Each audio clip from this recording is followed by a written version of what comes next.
question. So I'm sitting with a teacher. She asked me, "What is the 84,000 teachings?" 84,000 teaching compresses into the Four Noble Truths. And when we explain the Four Noble Truths, it's really easy. I make it easy and fun. The first noble truth is there is suffering in life: birth, old age, disease, decay, and death. That is the nature of life, right? So there is suffering in life. Not that life is suffering, there is suffering in life. Okay. Number two, there is suffering in life because you want stuff, also known as craving and thirst. What do we want? Well, we want a lot of things. When we look at the extreme want, some people will like go great lengths to, steal a car because they want that car. Mercedes, Bugatti, Rolls Royce. People, well, I want her.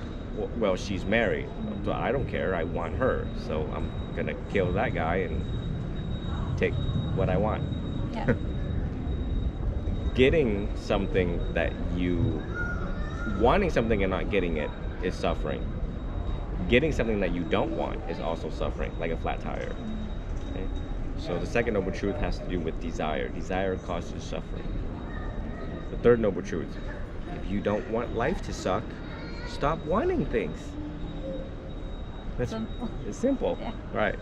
So you have to readjust. And then the fourth noble truth is, how can we adjust to that middle way, middle path? Not too lazy, sleeping all day, and not too extreme, working all the time. What is the middle way? And the Buddha asserts, here's the Noble Eightfold Path.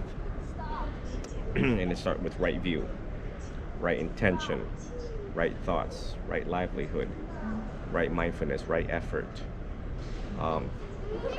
And when you look at them in right speech, when you look at them in sequential order, it's like, what is right view? Well, right view is everything that you see in life. Do you see suffering in the first three noble truths in right view? It needs to be through that informed lens for you to make a good informed decision. If not, then you would just make blind decisions, and we see people do that all the time. And then right intention, it's like, is your intention good for you and for others and for the benefit of others? Then if you look at like right speech, is it true? Is it necessary? Is it beneficial? And is the timing of the speech correct? So there is the how. We teach the what, and we also teach the how. That is to summarize what is 84,000 teachings. Of course, when you get into nitty-gritty details, there are stories that accompanies each one. Like in death, there's a bunch of stories in death. Old age, the same way. Keeping the precepts, sexual misconduct, there's stories that accompanies that. So it's a lot of storytelling that makes people think, reflect, and memorize why it's so potent. But to keep it short, basically it summarizes into that Four Noble Truths. Wow. Thank you. I'll watch the recording. Yeah, I don't know. Very You feel free to good, pick my yeah. mind, because you know that the best way to teach or to memorize is when someone asks you these questions. Yeah, and I never get. And we also meditate on the Four Noble Truths, so that we don't miss the point, because the job of a human is to forget. So don't forget. So you have to keep practicing it so you don't forget. Right. It's like And so I the was alphabet. You, right. You keep practicing it. right. I don't even remember the alphabet. No. But like, hello. or a math song, for example, or a math. Um, 你唱才敢帮要风唱着。 Oh, you need my Yes, thank you very much. It's fine. she needs an iPhone. I have mine. Oh, so I can just use this for a while. Thank you very much. And she just needs the charger. The charger. Yeah. Oh, it's right there. Yeah. Oh, on the chair. Yeah, go ahead. Oh, I You're didn't welcome. realize that there was a. Did you need to charge something? Yeah. That's fine, relax. Oh. Let me just search up what time or the date for. Yeah. Okay, go ahead. Then you can free your mind for more questions. Do you want me to ask you more questions? I can. No, I'll give you some more science. Get my My phone date is charged. 36. Airlines will conduct boarding But I still passes got and travel document checks. How much time do you have left? Please proceed Like to an your hour? gate earlier to Oh, allow good. sufficient time for An hour boarding. to Thank you. an hour to Well, just kidding. to gossip. No, learn. Interact. I don't know. Make your mind. So I was Catholic before I converted.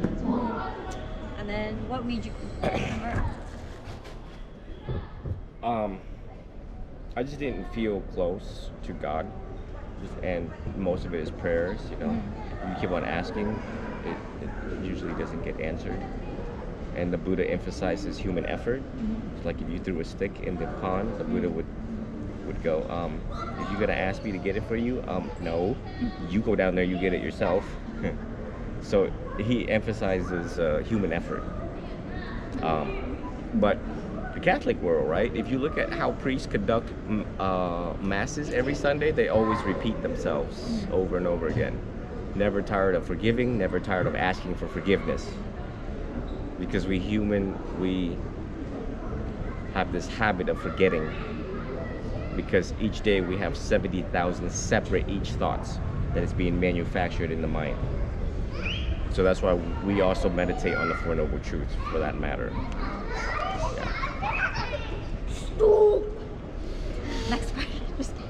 I feel like you're waiting. I feel like you're waiting for the next question. No, No.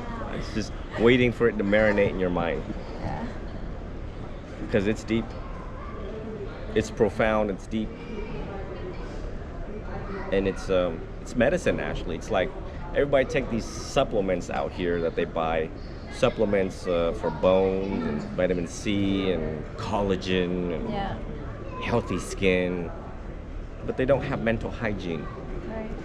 That's extremely true. And no matter who you're laying in bed with at night, you're always alone with your thoughts. And that's the scariest thing. That's the scariest thing. And the Buddha taught us, take care of your thoughts, take care of your mind when you are alone.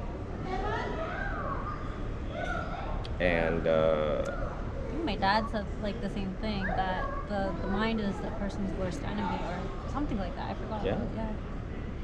Like an empty mind is the person's worst enemy. That's what he said. well, it's never empty. It's filled with greed, which is desire, anger, and ignorance. So toxic poison if you don't treat it well. Right. If you don't bring into awareness its tendencies. So his emptiness part could constitute the ignorance. Emptiness could be seen as ignorance, not knowing how to do better. So therefore they can't do any better. They don't know any better.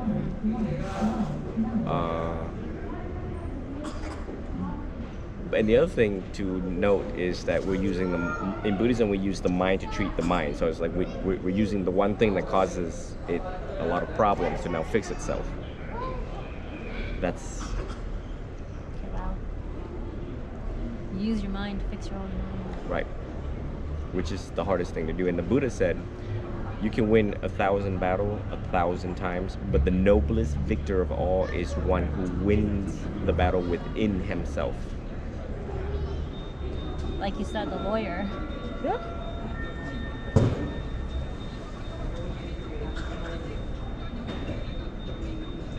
Actually, that's true. Like even if you think about a kid's behavior, if he knows how to control his actions, he won't go and hurt the next kid. Or like if he's fighting with someone, and you tell him, like you get him to self-regulate, count to 10, or like you teach him the techniques, he's gonna adapt to that and then try and control himself before he goes and does a mistake or a mischief or I don't know. Yeah.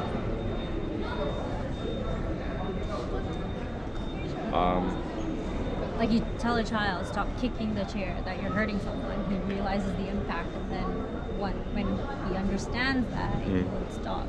Otherwise, when he doesn't know what, like, if he is not controlling himself and like he doesn't know the impact, or he's just doing it for fun, he's just gonna continue otherwise. Depends on if the child is even capable of understanding the complexity of a child's mind, because it's growing and developing so rapidly.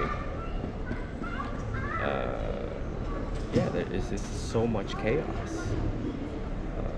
It reminds me of when I was in college and our professor, Dr. Ann Giroux, told us when she went out to during her intern days, and she just walks into classroom and she just is like, what is happening? It's just so much chaos. Yeah. But the kids were smart enough to know who holds the power in the classroom, and they behave a certain way when she's there. And I think that the novices that I had the privilege to encounter